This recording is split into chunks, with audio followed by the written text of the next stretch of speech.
ओम शांति। 22 अगस्त 2022 के महावाक्य हैं, मीठे बच्चे, तुम उठते बैठते सब कुछ करते चुप रहो, बाप को याद करो तो वर्षा मिल जाएगा। इसमें गीत कविता आदि की भी दरकार नहीं है। प्रश्न, बाप को लिबरेटर कहने से कौन सी एक बात सिद्ध हो जाती है? उत्तर, जब बाप दुखों से अथवा 5 विकारों से लिबरेट करने वाला है तो जरूर उसमें फंसाने वाला कोई दूसरा होगा। लिबरेटर कभी फंसा नहीं सकता। उसको कहा जाता है दुख हरता सुख करता, तो वह कभी किसी को दुख कैसे दे सकती? जब बच्चे दुखी होते हैं तब उस बाप को याद करते हैं। दुख देने वाला है रावण, रावण माया श्रापित करती, बाप आते हैं वर्षा देने। गीत जो पिया के साथ है। ओम शांति। इस ज्ञान मार्ग में गीतों कविताओं डायलॉगों आदि की जरूरत नहीं है। ये सब भक्ति मार्ग में चलता है। यहाँ तो है समझ की बातें, हर बात बुद्धि से समझना है और है भी बहुत सहज, यानी यह ज्ञान बहुत सहज है। एक भी पॉइंट से मनुष्य पुरुषार्थ करने लग पड़ते हैं। गीत सुनने की व कविता बनाने की कोई जरूरत नहीं है। गृहस्थ व्यवहार में रहना है, धंधा दौरी करना है। बाप कहते हैं वह सब करते तुम मेरे से वर्षा कैसे ले सकते हो? वह समझाते हैं उठते बैठते सब कुछ करते चुप रहना है। अंदर में विचार चलता रहे। बाप ने समझाया है, बात बिल्कुल सहज है समझने की। नई दुनिया को पुरानी दुनिया होने में समय लगता है, फिर पुराने से नई बनने में इतना समय नहीं लगता है। बच्चों को समझाया गया है, बाप नई सृष्टि रचते हैं फिर पुरानी होती है। सुख और दुख की दुनिया बनी हुई जरूर है, परंतु सुख कौन देते हैं, दुख कौन देते हैं, ये किसको पता नहीं है। बनी बनाई भी जरूर है। इस चक्र से हम निकल नहीं सकते। उसको कहा जाता है ड्रामा। नाटक के बदले ड्रामा कहना अच्छा लगता है। नाटक जो होता है उसमें बदल सदल हो सकती है। कोई को निकाल सकते हैं, कोई को ऐड कर सकते हैं। आगे नाटक थे, बाइस्कोप तो अब निकले हैं। बाइस्कोप में जो फिल्म शूट हुई वही रिपीट होगी। यह बाइस्कोप निकाला है इस ज्ञान को भी इस द्वारा पूरा समझने के लिए। नाटक में फर्क हो जाता है, बाइस्कोप में फर्क नहीं हो सकता। यह एक स्टोरी है नई पावन दुनिया और पुरानी पतित दुनिया की। सिर्फ मनुष्यों को यह पता नहीं है कि ड्रामा की आयु कितनी है। बहुत लंबी चौड़ी आयु दे दी है। मनुष्य तो कुछ भी समझ नहीं सकते। नई दुनिया में कितने समझदार धनवान पवित्र थे, सर्वगुण संपन्न थे। बाबा आज ऐसे क्यों समझा रहे हैं कि बच्चे भी जाकर ऐसे भाषण करें। भारत की पहले पहले महिमा करनी चाहिए। भारत को ऐसा किसने बनाया? वह भी महिमा निकलेगी परमपिता परमात्मा की, जिसको सब याद करते हैं। याद क्यों करते हैं? क्योंकि पुरानी दुनिया में दुख बहुत है। दुख देने वाले 5 विकार ही हैं। सत्युग त्रेता को सुखधाम कहा जाता है। वह है ही ईश्वरीय स्थापना, यह फिर है आसुरी स्थापना, जिसमें मनुष्य 5 विकारों में फंस पड़ते हैं। समझते भी हैं बाप ही लिबरेट करते हैं। जो लिबरेटर है वह फंसाने वाला थोड़े ही होगा। उनका नाम ही है दुख हरता सुख करता। उनके लिए हम दुख करता कह नहीं सकते। ये किसको पता नहीं है कि ये दुख देने वाले 5 विकार ही हैं, जिससे ही बाप आकर छुड़ाते हैं। बड़ी समझ की बात है। सारी दुनिया में इस समय रावण का राज्य है। सिर्फ लंका की बात नहीं है। मनुष्यों के अपने अपने विचार हैं। जिसको बुद्धि में जो आया वह लिख देंगे। वैसे ही ये शास्त्र हैं, अपना अपना शास्त्र बना देते हैं। मनुष्यों को कुछ पता नहीं है। भगवानुवाच, यह वेद शास्त्र पढ़ना, यज्ञ तप आदि करना, जो कुछ तुम करते आए हो वह सब उतरती कला के हैं। जो कुछ तुमने बनाया है वह अपने को गिराने के लिए। तुमको मत मिलती ही है गिरने की, क्योंकि है ही उतरती कला। पावन दुनिया थी, अब पतित दुनिया है। आधा कल्प है नई दुनिया, आधा कल्प है पुरानी दुनिया। जैसे 24 घंटे होते हैं, 12 घंटे बाद दिन पूरा हो फिर रात होती है। वैसे यह ब्रह्मा का दिन और ब्रह्मा की रात गाई जाती है। विष्णु का दिन रात नहीं कहेंगे। ये कितनी गुह्य बातें हैं, सिवाय बाप के और कोई समझा ना सके।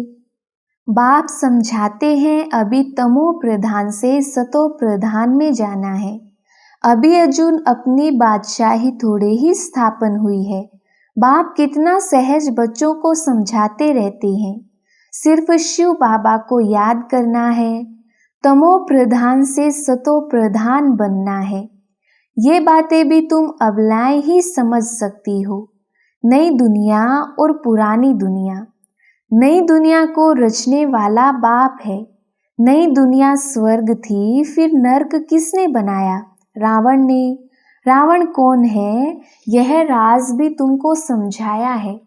कोई भी विद्वान पंडित आदि नहीं समझ सकते, वह तो कह देते जगत मिथ्या है, सब कुछ कल्पना है।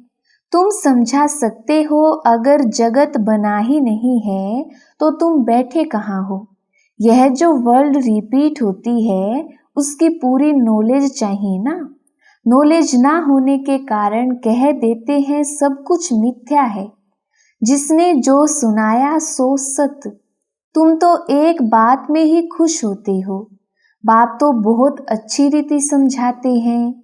बाप ने तो आधा कल्प का वर्षा दिया है, फिर रावण से हराया है। यह खेल बना हुआ है। तुम बच्चे जानते हो, हम अभी ईश्वर के बने हैं और उनकी श्रीमत पर चल रहे हैं।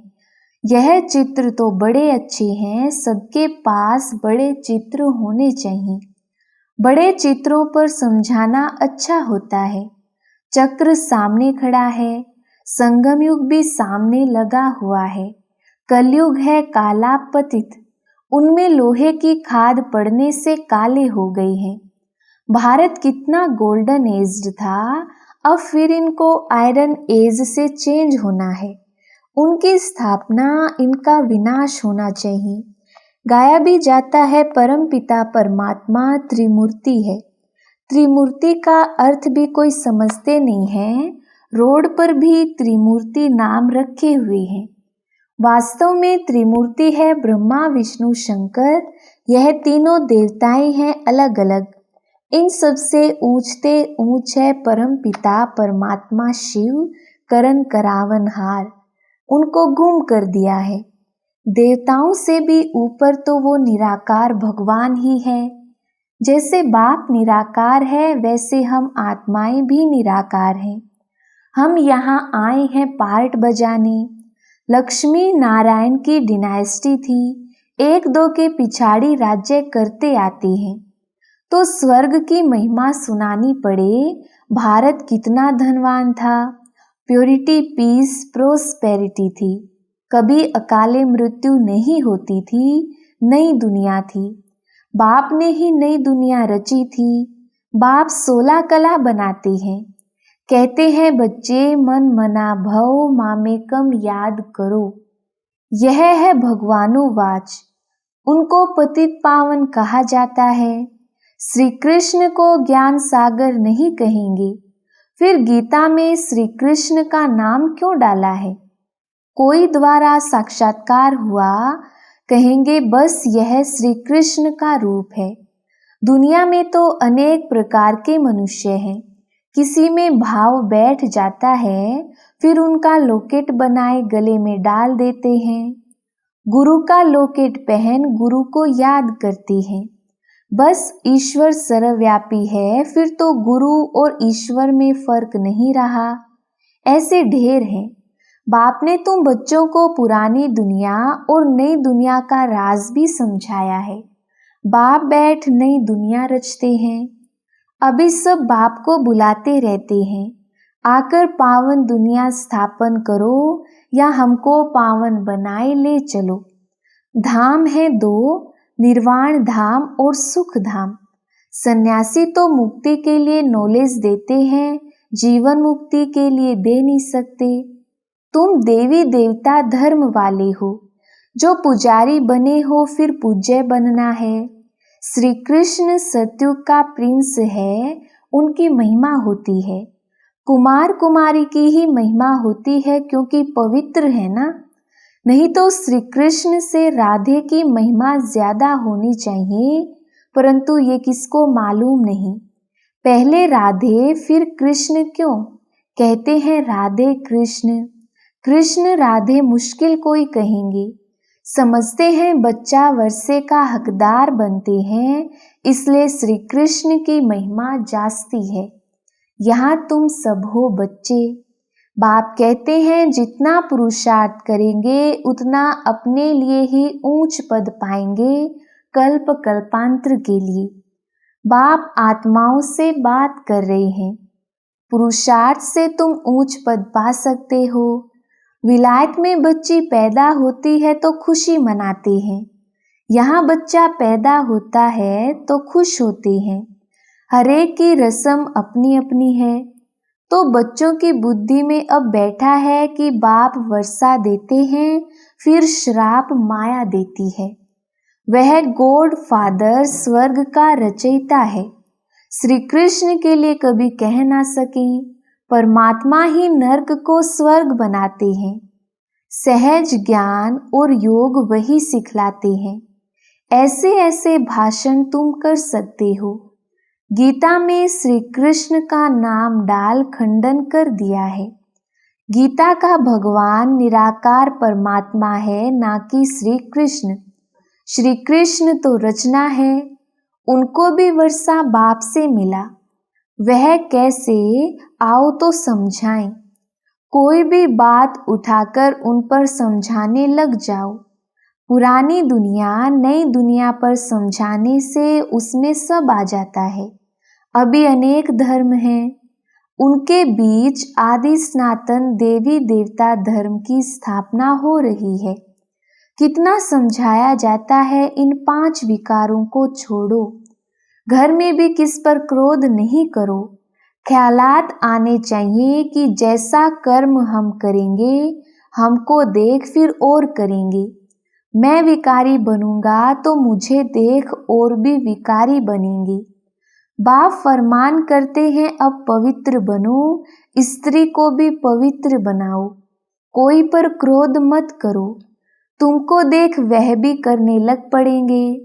मेल तो रचयिता है तो स्त्री को भी समझाना चाहिए। फिर अगर तकदीर में ही नहीं होगा तो क्या कर सकेंगे। समझाना है कि पवित्र बनो तो पवित्र दुनिया का मालिक बनेंगे। बाप समझाते हैं तुमने 84 जन्म कैसे लिए हैं। पहले तुम सतो प्रधान पावन थे, फिर रजो तमो बने हो। अब फिर तुम मुझे याद करो तो पावन बनेंगे। गीता के वर्षन से ही भगवान कह रहे हैं। गीता में श्री कृष्ण का नाम डालने से उनकी सारी जीवन कहानी खत्म हो जाती है। समझाने की भी हिम्मत चाहिए। बाबा समझाते रहते हैं, बहुत बच्चे समझते हैं हम तो शिव बाबा को ही मानते हैं, उनसे ही कल्याण होना है। भूल करते हैं तो बाबा इशारा देते हैं, परंतु कई बच्चे लून पानी हो जाते हैं। लून पानी थोड़े ही बनना है। समझाया जाता है कि ऐसे नहीं करो। कोई तो ऐसे हैं जो 1-2 का रिगार्ड भी नहीं रखते हैं। अपने से बड़ों को भी तुम करके बात करते हैं। सेंसिबल बच्चों को सर्विस का बहुत शौक होना चाहिए। फलाना सेंटर खुला है, हम उन पर जाकर सर्विस करें। बिगर कहे जो करे सो देवता, कहने से करे वह मनुष्य, कहने से भी ना करे तो। अच्छा, मीठे मीठे सिकिलधे बच्चों प्रति माता पिता बाप दादा का याद प्यार और गुड मॉर्निंग। रूहानी बाप की रूहानी बच्चों को नमस्ते। हम रूहानी बच्चों की रूहानी बाप दादा को याद प्यार, गुड मॉर्निंग और नमस्ते जी। धारणा के लिए मुख्य सार। पहला पॉइंट, सदा यह बात याद रखना है कि जो कर्म हम करेंगे हमें देख और भी करने लग पड़ेंगे, इसलिए कभी भी श्रीमत के विपरीत विकारों के वश हो कोई भी कर्म नहीं करना है। दूसरा पॉइंट, सर्विस का शौक रखना है, बिगर कहे सेवा में लग जाना है, कभी भी आपस में लून पानी नहीं होना है। वरदान, एवर रेडी बन, हर परीक्षा में रूहानी मौज का अनुभव करने वाली विशेष आत्मा भव। विस्तार, संगम युग रूहानी मौजों में रहने का युग है, इसलिए सदा मौज में रहो, कभी भी मूंझना नहीं। कोई भी परिस्थिति या परीक्षा में थोड़े समय के लिए भी मूंझ हुई और उसी घड़ी अंतिम घड़ी आ जाए तो अंतमति सो गति क्या होगी। इसलिए सदा एवर रेडी रहो, कोई भी समस्या संपूर्ण बनने में विघ्न रूप नहीं बने। सदा यह स्मृति रहे कि मैं दुनिया में सबसे वैल्यूबल विशेष आत्मा हूँ। मेरा हर संकल्प, बोल और कर्म विशेष हो, एक सेकंड भी व्यर्थ ना जाए। स्लोगन, श्रेष्ठ कर्मों का खाता जमा करते चलो तो विकर्मों का खाता स्वतः समाप्त हो जाएगा। अच्छा, ओम शांति।